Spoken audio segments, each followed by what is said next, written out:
एक और आज के दौर में युवा वर्ग नव वर्ष के आगमन पर पाश्चात्य संस्कृति को से चकाचौंध होकर नव वर्ष मनाने के लिए तरह तरह की रंगीन पार्टियों का आयोजन कर रहा है, जहां शोर शराबा हो, हल्ला करके शराब के नशे में मदमस्त होकर फूहड़ ढंग से नववर्ष का जश्न मनाता है।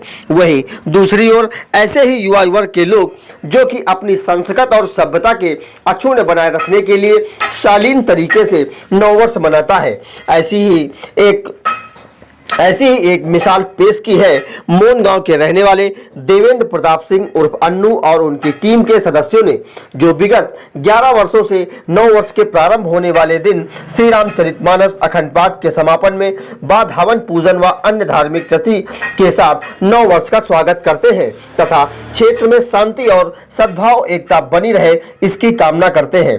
आपको बता दें कि मोन गांव के रहने वाले युवा देवेंद्र प्रताप सिंह उर्फ अन्नू व उनकी टीम द्वारा गांव के ही प्रसिद्ध धर्मस्थली महर्षि बाबा ओरीदास जी महाराज की तपोस्थली पर अपने प्रयासों से विगत 11 वर्षों से लगातार यह कार्यक्रम करते हुए आए हैं। इस कार्यक्रम का आकर्षण इतना है कि गांव ही नहीं, आसपास के दर्जनों गांव से हजारों की तादाद में भक्त श्रद्धालु विशेषकर युवा इस कार्यक्रम में सम्मिलित होते हैं। परंपरा के मुताबिक 31 दिसंबर को यहाँ रामचरितमानस का अखंड पाठ शुरू होता है, जिसका समापन नव वर्ष के पहले दिन यानी 1 जनवरी को होता है। इसके पश्चात हवन पूजन और प्रसाद वितरण का सिलसिला देर रात तक चलता रहता है।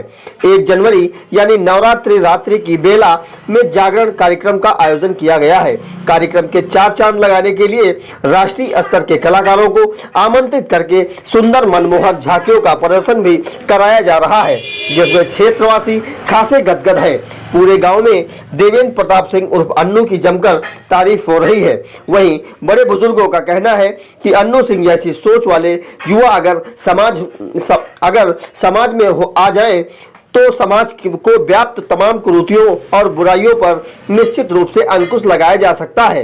इस बार के आयोजन में मिले जिले की दिग्गज हस्तियां भी आमंत्रण भेजा गया है।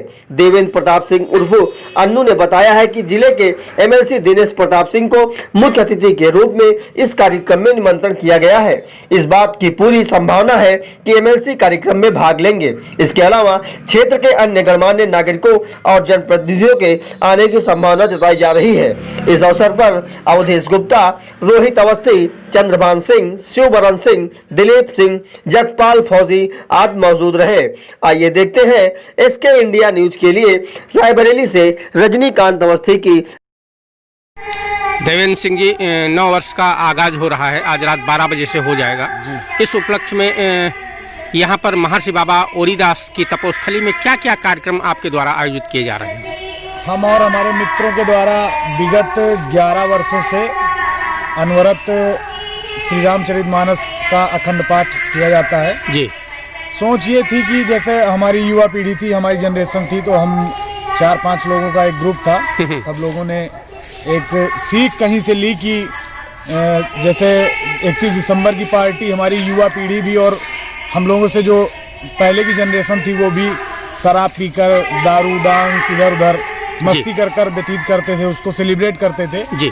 तो उसको बदलना चाहा, सत्कर्मों की तरफ ले जाना चाहा कि ताकि एक युवा पीढ़ी में नई सोच जागृत हो, नई हमारी संस्कृति फिर से एक बार वापिस आए जी। अंग्रेजों के द्वारा दी गई ये जो विडम्बना है, ये मतलब हम लोगों के विचारों से हटे जी। तो ये संदेश मकसद यही था कि श्री रामचरितमानस के पाठ से नए साल का शुभारंभ हो जी, हमारी युवा पीढ़ी सुधरे जी। और उसी के उपलक्ष्य में धीरे धीरे कार्यक्रम सबके सहयोग से बढ़ता गया जी। लगभग 11वां वर्ष है, लगातार हम लोग प्रोग्राम कर रहे हैं और पिछले साल से एक नए कार्यक्रम का आयोजन भी किया है।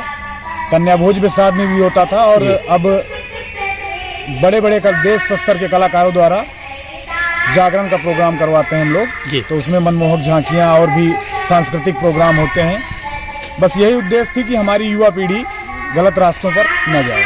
कार्यक्रम का उद्घाटन कोई नेता आ रहा उससे करवाएंगे या स्थानीय लोग करेंगे? नहीं, सब स्थानीय लोग करते हैं। पिछली बार हमने एमएलसी साहब को बुलाया था जी, जिनके सहयोग से और उन्हीं के मतलब MLC निधि से 3 शेड का और एक इंडिया मार्का भी बाबा ओरीदास स्थान पर दिया गया है जी। उनके बहुत बहुत आभारी हैं हम लोग, बहुत बहुत आभार प्रकट करते हैं और आशा करते हैं कि अगर आप सब लोग का, मित्रों का, गांव का, सहपाठियों का, सबका सहयोग मिलता रहेगा तो भविष्य में और भी इससे अच्छे प्रोग्राम किए जाएंगे। Thank you.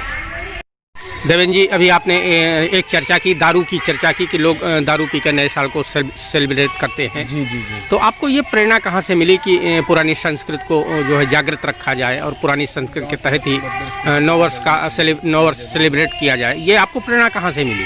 जी, प्रेरणा समाज के युवा पीढ़ी को देखते हुए ऐसा लगा कि शायद अगर इसी तरह चलता रहेगा तो हम लोगों की जो युवा पीढ़ी है बहुत गर्त में चली जाएगी।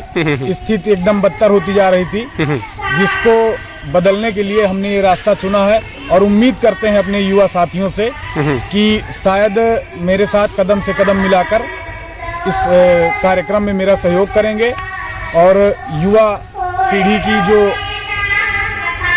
जो रास्ता मतलब गलत रास्ते पर जा रहे थे हम लोग, उस रास्ते से हटके सत्कर्मों की ओर बढ़ेंगे। और कुछ कहना चाहेंगे? और अपनी संस्कृति को खोने नहीं देंगे, मिटने नहीं देंगे। जी जी।